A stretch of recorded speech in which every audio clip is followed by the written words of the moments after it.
आज के इस वीडियो में हम सभी जानेंगे मकर संक्रांति के अलग अलग रूप। जी हाँ, और इससे जुड़ी हुई कुछ रोचक बातों को। हिंदू महीने के अनुसार पौष शुक्ल पक्ष में मकर संक्रांति पर्व मनाया जाता है। इस दिन सूर्य मकर राशि में प्रवेश करते हैं और तभी से सूर्य उत्तरायण हो जाते हैं। उत्तरायण यानी कि उस समय से धरती का उत्तरी गोलार्ध सूर्य की ओर मुड़ जाता है, तो उत्तर ही से सूर्य निकलने लगते हैं। इससे सौम्यायन भी कहा जाता है। 6 महीने सूर्य उत्तरायण रहते हैं और 6 महीने दक्षिणायन रहते हैं, इसीलिए इस पर्व को उत्तरायण के नाम से भी जाना जाता है। मकर संक्रांति से लेकर के कर्क संक्रांति के बीच के 6 महीने के समयांतराल को उत्तरायण कहते हैं। ये त्यौहार संपूर्ण भारत में ही नहीं बल्कि अन्य देशों में भी अलग अलग रूप में मनाया जाता है। इस दिन से वसंत ऋतु की भी शुरुआत होती है और यह पर्व संपूर्ण अखंड भारत में फसलों के आगमन की खुशी के रूप में मनाया जाता है। खरीफ की फसलें कट चुकी हैं और खेतों में रबी की फसलें लहलहा रही हैं। खेत में सरसों के फूल मनमोहक लग रहे हैं। मकर संक्रांति के इस पर्व को भारत के अलग अलग राज्यों में वहाँ के स्थानीय तरीके से मनाया जाता है, जैसे कि कहीं पर इसे पोंगल कहा जाता है। दक्षिण में मकर संक्रांति का त्यौहार पोंगल के रूप में मनाया जाता है। ये त्यौहार गोवर्धन पूजा, दीपावली और मकर संक्रांति का मिलाजुला रूप है। पोंगल विशेष रूप से किसानों का पर्व है। ये उत्सव लगभग 4 दिन तक चलता है, लेकिन मुख्य पर्व पौष मास की प्रतिपदा को मनाया जाता है। पोंगल यानी कि खिचड़ी का त्यौहार। पोंगल के पहले अमावस्या को लोग बुरी रीतियों का त्याग करके अच्छी चीज़ों को ग्रहण करने की प्रतिज्ञा करते हैं। ये कार्य पोही कहलाता है, जिसका अर्थ है जाने वाली। जी हाँ, पोंगल का तमिल में अर्थ उफान या विप्लव होता है। पोही के अगले दिन यानी कि प्रतिपदा को दिवाली की तरह पोंगल की धूम मच जाती है। इसे कहीं पर लोहड़ी कहते हैं। जी हाँ, जैसे कि पंजाब और हरियाणा, इनके प्रभाव क्षेत्र में इसे लोहड़ी कहते हैं। लोहड़ी वसंत के आगमन के साथ 13 जनवरी पौष महीने की आखिरी रात को मनाया जाता है। इसके अगले दिन माघ महीने की संक्रांति को माघी के रूप में मनाया जाता है।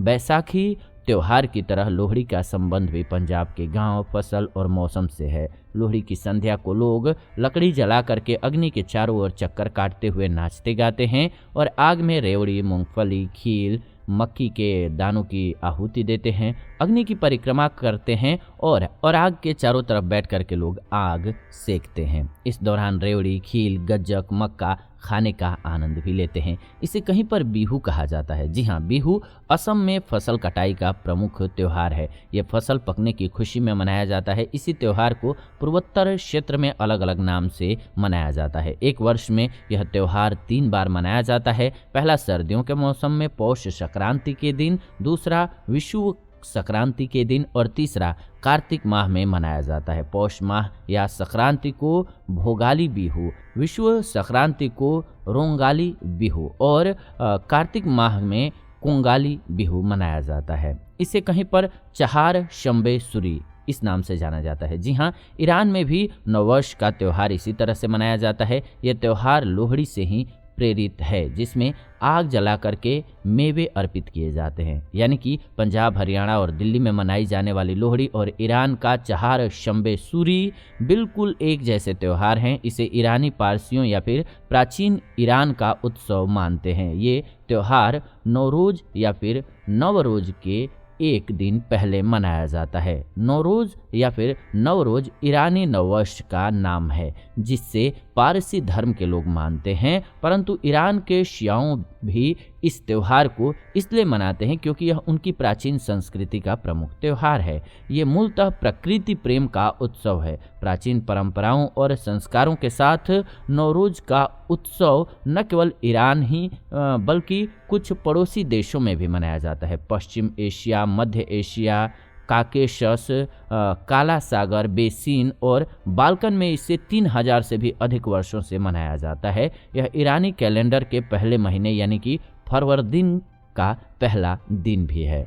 इसके अलावा पतंग महोत्सव के रूप में कहीं पर मनाया जाता है। जी हाँ, गुजरात सहित कई राज्यों में ये त्यौहार जो है पतंग महोत्सव के नाम से भी जाना जाता है। पतंग उड़ाने के पीछे मुख्य कारण है कुछ घंटे सूर्य के प्रकाश में बिताना। ये समय सर्दी का होता है और इस मौसम में सुबह का सूर्य प्रकाश शरीर के लिए स्वास्थ्यवर्धक और त्वचा और हड्डियों के लिए अत्यंत लाभदायक होता है। इसीलिए उत्सव के साथ ही सेहत का भी लाभ मिलता है। इसे कहीं पर संक्रांति उत्सव कहते हैं। कर्नाटक, केरला, आंध्र प्रदेश में इसे केवल संक्रांति ही कहते हैं। इस दिन पवित्र नदी में स्नान करने का, तिल गुड़ खाने का तथा सूर्य को अर्घ्य देने का महत्व है। ये दिन दान और आराधना के लिए महत्वपूर्ण है। मकर संक्रांति से सभी तरह के रोग और शोक मिटने लगते हैं, माहौल की शुष्कता कम होने लगती है। इस दिन उड़द, चावल, तिल, चिवड़ा, गो, स्वर्ण, ऊनी वस्त्र, कंबल आदि दान करने का अपना महत्व है। महाराष्ट्र में भी इसे संक्रांति कहते हैं। इस दिन महाराष्ट्र में महिलाएं आपस में तिल, गुड़, रोली और हल्दी बांटती हैं।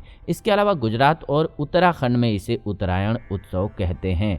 हरियाणा, हिमाचल और पंजाब में इसका नाम माघी भी है। उत्तर प्रदेश और बिहार में इसे खिचड़ी उत्सव कहते हैं। ये भी एक अलग तरीके से मनाया जाता है। चूड़ा गुड़ के साथ में तिलवा, तिल जैसी चीज़ों का इसमें सेवन किया जाता है। भारतीय उपमहाद्वीप के अन्य देशों में जैसे कि बांग्लादेश में पौष संक्रांति, नेपाल में माघे संक्रांति या फिर खिचड़ी संक्रांति, थाईलैंड में सोंगकरन, लाओस में पीमा लाओ, म्यांमार में थियान, कंबोडिया में मोहा संक्रांत और श्रीलंका में पोंगल एवं उज्जरव तिरुनल कहते हैं इसको। तो ये अलग अलग देशों में भी मनाया जाता है मित्रों। ये बहुत बड़ा त्यौहार है, पूरे देखेंगे आप विश्व के नक्शे पर भी तो इसको मनाया जाता है। तो आप समझ सकते हैं कि कितना इम्पोर्टेंट और महत्वपूर्ण त्यौहार है ये।